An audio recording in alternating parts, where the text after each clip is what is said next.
Hi, I'm Scarlett, and welcome to another episode of The Sequestered Chef, where we're going to talk about Are You in the Zone? And by the end of the video, we're going to find out why you should be in your very own zone. But first, a little bit about me in case you haven't watched the other episodes. After finally getting in my kitchen and kind of getting the nutrition thing figured out, which honestly was one step forward and two steps back most of the time, I decided to take all that knowledge and use it for good and share it with other people.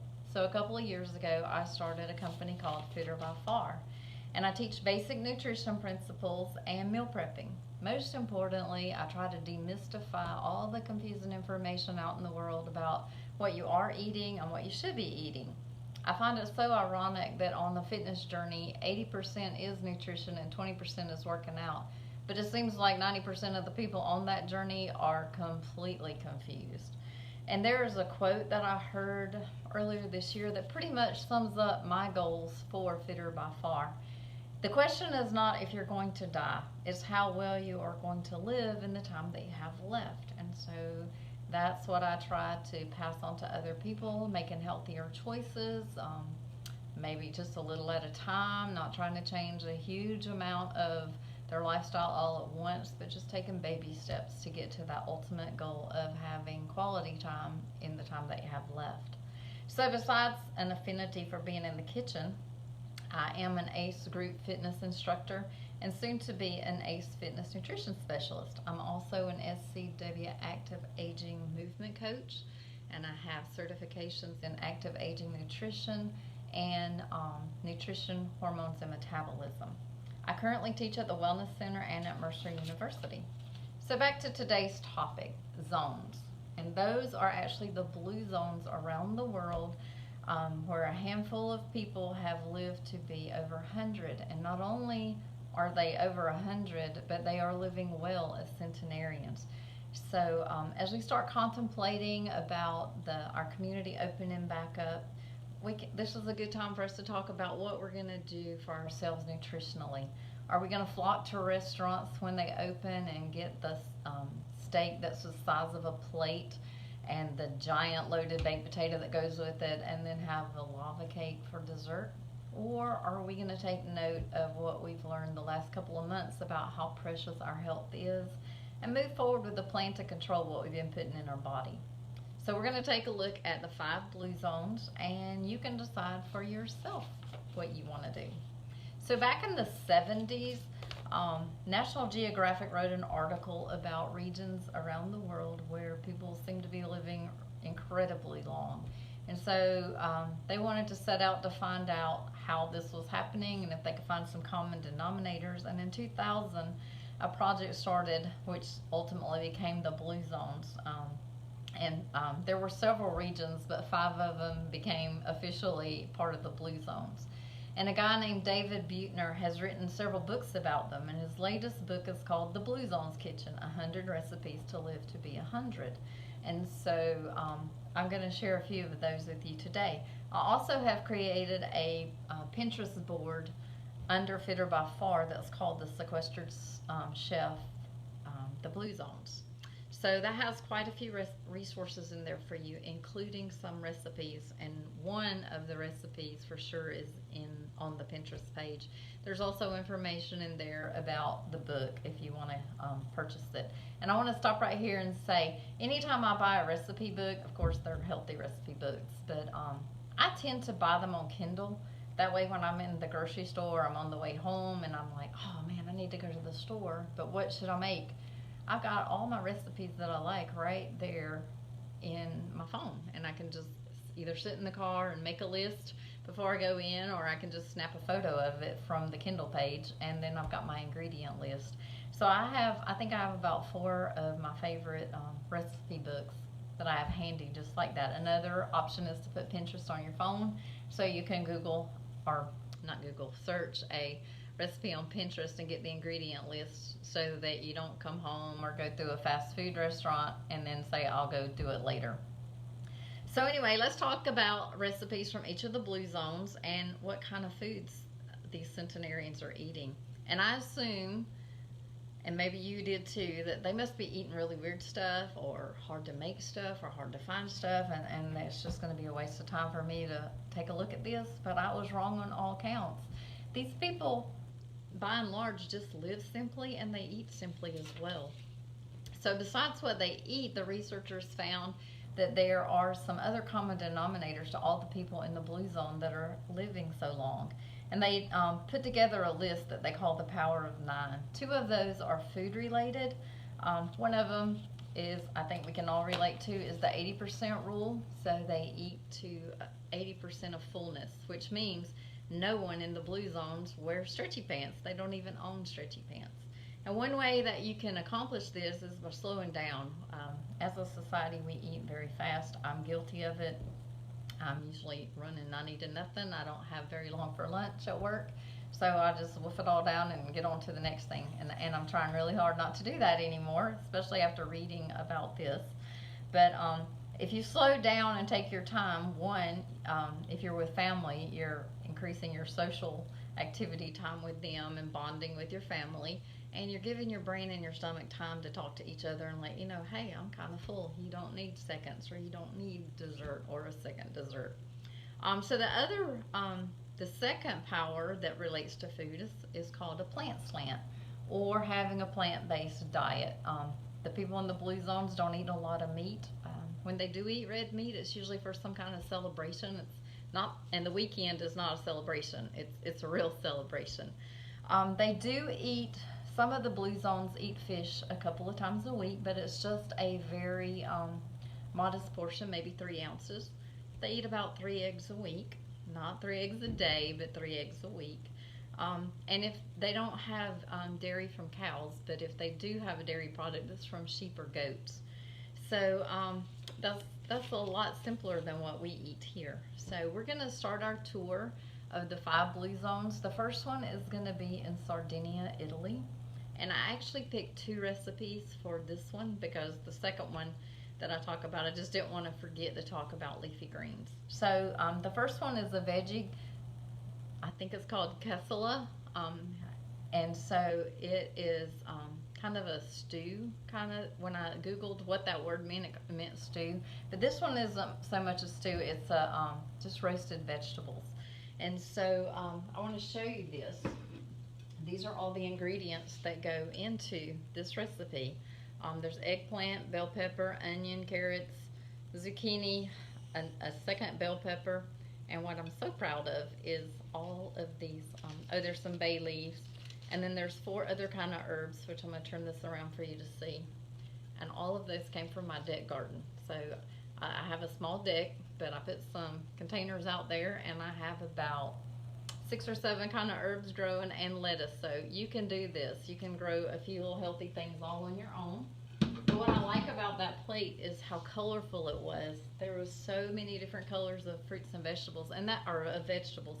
And that's what you're supposed to do every day. You're supposed to have, you can see the poster in the back, a rainbow of food, of colorful fruits and vegetables every day. So that might be the first change that you decide to make, is just add some color. And we're going to talk about an interesting color in just a minute that it was new to me. So maybe you've tried this other vegetable before, but we'll see in a minute. So the other recipe from Sardinia is it's very simple. It's greens and onions. So this is about 2 pounds of chard. When I was little, my mom made turnip greens and collard greens all the time, and you would never catch me eating it. It looked terrible. But now I've learned the value of it, and I eat greens a lot. So all you do for this is just saute an onion, which you just take maybe about half of this onion. This is a Vidalia onion. And saute that in a pan. You just take the heavy stems off of here, wash it, and then throw it in the pot. Cook it for a few minutes till it wilts down, and you're done. You can't go through a drive-through faster than that. And it has been found, the research reinforces the importance of greens in the diet. Consuming cooked greens is one of the biggest factors of longevity, and at least a 1/4 cup a day, that's all. That's really not that much. So I want to tell you about the power number 3, which sounds like a Jimmy Buffett song. It is the power of wine at 5. and it's red wine, and it's one to two glasses a day is what they usually drink. But here's the rub. Here's what a serving of wine looks like. That is 5 ounces. How many people fill it up to there? So if you're gonna do the red wine, if drinking alcohol is not your thing, you don't necessarily have to start it. But if it is your thing, that is what a serving looks like for wine. Okay, let's move on to Okinawa, Japan. That is our second blue zone. And this is where the other odd vegetable comes in. I'm going to show you the recipe for sweet potato bites. I had seen these in the grocery store before, but I didn't really know what they were, so I didn't buy them. But it's purple sweet potatoes. So this recipe couldn't be simpler. The people in Okinawa are some of the longest lived people, and 60% of their diet are these sweet potatoes. So that's definitely something you might want to give a whirl and see if you like them. I actually like them a lot. So I just took a pound of potatoes. I bought some regular ones that are the orange ones. There's also white ones, which I did not know that until I read this book. And then I bought a pound of purple ones. So you just cook them. I put them in my Instapot and they were done in no time at all. You do peel them first, and then I cooked them. And after they cooled a little bit, I just made balls out of them, rolled them around in crushed macadamia nuts, and sprinkled some cinnamon on them. That's it. I did put, the recipe called for a tablespoon of brown sugar for a pound of potatoes. I usually do not add sugar to things if I can help it, but I figure that a tablespoon is 50 calories, and actually if I do make a recipe with sugar or molasses or honey or whatever, I cut it in half, and it never really affects the recipe, but it makes a huge difference in your health. So if you are going to put sugar in it, you might want to consider cutting it in half if you get that recipe. And any recipe that you make, just cut it in half. Then I want to tell you about powers 4 and 5. Move naturally is number 4, and downshift is number 5. And moving naturally doesn't mean joining a gym. It doesn't mean running a half marathon or a marathon. It just means move more. They don't pay people in those blue zones to mow their grass. They do it themselves. Some of those areas are pretty rugged terrain, and you've got 80, 90-year-old people going up and down like it's no problem at all. They do their own gardening, they do yard work, they do housework, they just move all day. So what are some things you can do?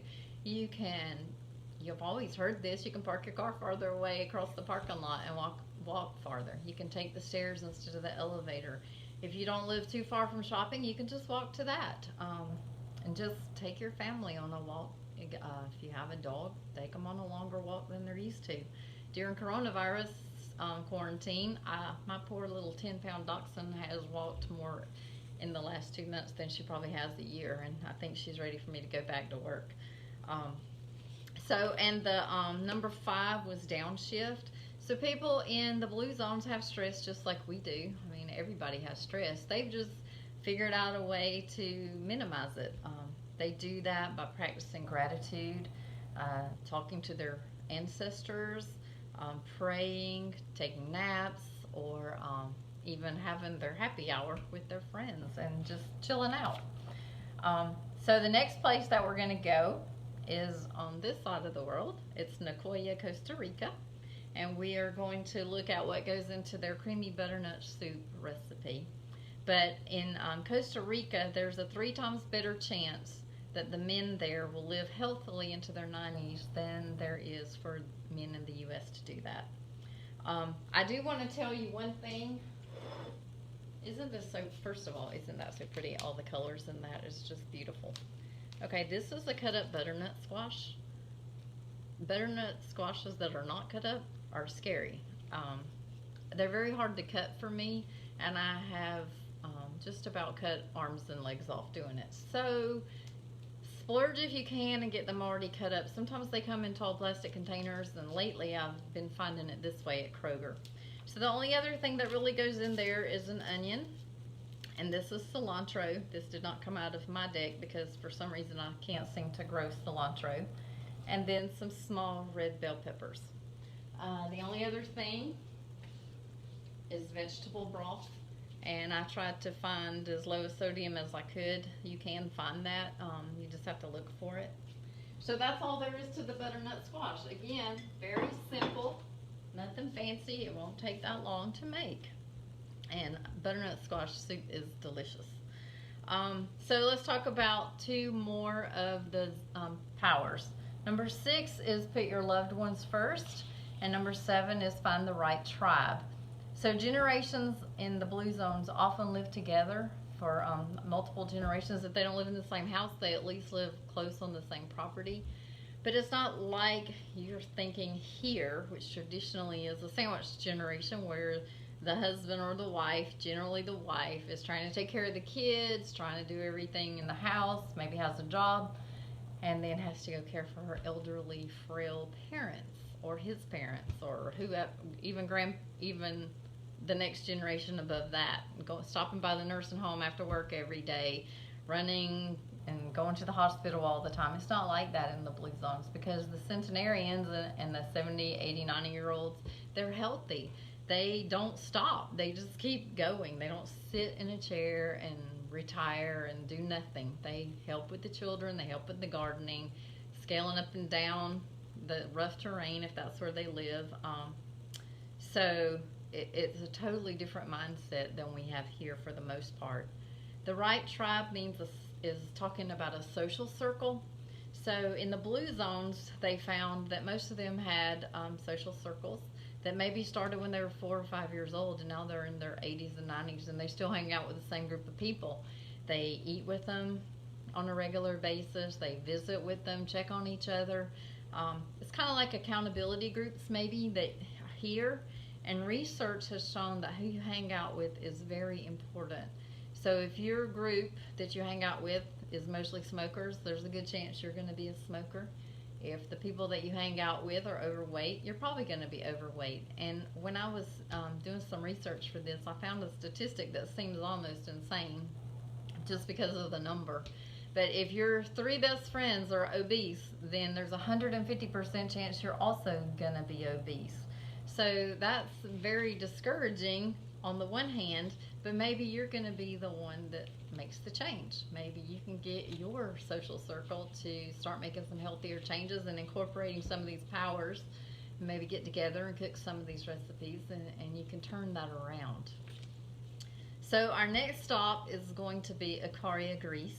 And who doesn't think of Greek food if they don't think about hummus? So that's what we're going to make. Again, it was very simple. This is what it looked like. So I basically took, you could use dried chickpeas and soak them and cook them, or you can use 3 cans of canned chickpeas, and that's what I chose to do. So if you're going to use canned beans, make sure that you rinse them twice. Doing that will get about 40% of the sodium out of them. Sometimes you can buy low sodium or no salt, and if you can, that's great, but there is a way around that if you can't find it. Just make sure you rinse them twice. Also, commercially prepared hummus uses tahini. So this is a lighter version that uses olive oil and red cooking wine. And then you just mix them up in a food processor or a blender. That's all there is to it. You just put it in a container, cut up some vegetables. I cut up an orange bell pepper. You could cut up carrot sticks. You could actually use sourdough bread would probably be something good you could put with it. But it probably made 3 times that, or there's probably, yeah, it made 3 times that. So it makes a huge amount, and it was delicious. It's as good as anything I've ever had in a restaurant, and definitely better than the store-bought stuff. So let's talk about, one other thing I wanted to say about the Greek people is that on average they live about 8 years longer than Americans do. And they have about half the rate of heart disease that we have, and a 1/5 the rate of dementia. And this is where the Mediterranean diet comes from, is this part of the world. So most of you probably have heard about the Mediterranean diet, but I just want you to take a quick look. You can find a lot of things on the internet and Pinterest about the Mediterranean diet in general. The last 2 powers, power of belonging and having a purpose. Belonging refers to a faith. And our last Blue Zone that we're going to talk about in a minute is a faith-based community, a huge one. But it doesn't matter what your denomination is in your belief. It's just that you believe in a higher power. And on average, researchers found that those who believed in a higher power had about an 8-year longer lifespan. And then having a purpose. Why do you get up every morning? Do you know people that have retired and they just sit and basically mold and they don't do anything? That is not the way to live out your final years. You should be active the whole time and having a purpose. Whether you're volunteering, whether if you do belong to your social circles or you're a church, just go and do something.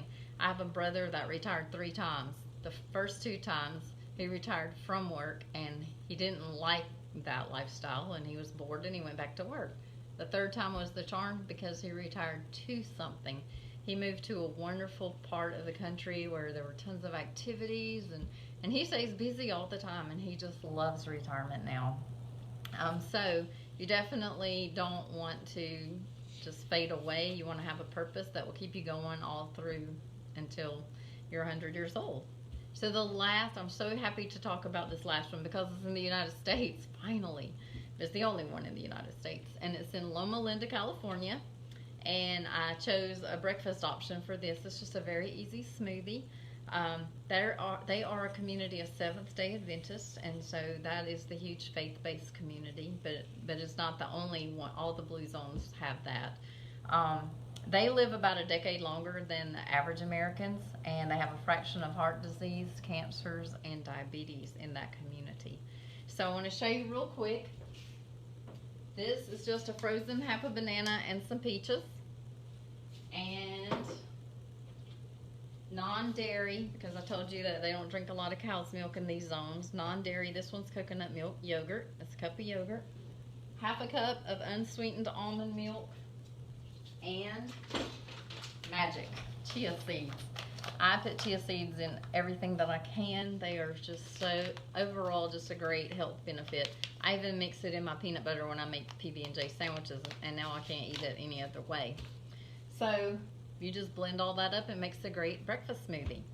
So I just want to wrap up by saying, other than the little bit of brown sugar, the canned beans, which you could have used dried beans, and the 2 boxes that had the vegetable broth and the almond milk, did you notice that we didn't have to open any boxes or packages? There was nothing refined except that little tablespoon of sugar. I also wanted to point out, even though it didn't reflect it so much here, that nuts and seeds and beans and rice are huge parts of their diets in these Blue Zones. Nuts and seeds, if you eat just a handful a couple of times a week, it makes a huge difference in all aspects of your health. Again, you can Google that, or you can get the Blue Zones book and read about it. Also, beans and rice together make a complete protein. You don't actually have to eat them in the same meal, but if you ate beans at one meal and rice at another, it does the same thing. But that's why they don't have to eat a lot of protein, because they can get it from the beans and rice. But again, it's the combination. So, unfortunately, though, time has marched on since the 70s, and the Blue Zones learned about processed and refined food too. So their result has been that their longevity has started to drop, which tells you volumes about how important what you eat is. Nothing else changed for them. So there's one more thing I want to tell you. On my Pinterest page, there is a true vitality test. It comes from the Blue Zones website. Go take your test and find out what your longevity is, and it'll give you some ideas about how to change that. And after you take the test, you might decide that giant steak and loaded baked potato and lava cake might not be quite worth it as you're going forward and our community reopens. So good luck as you figure out what you want your nutrition to look like. I'll be glad to coach you along the way, whether it's just spending a half a day with you, teaching you how to meal prep, or if you need a motivator to make more long-term changes with your nutrition.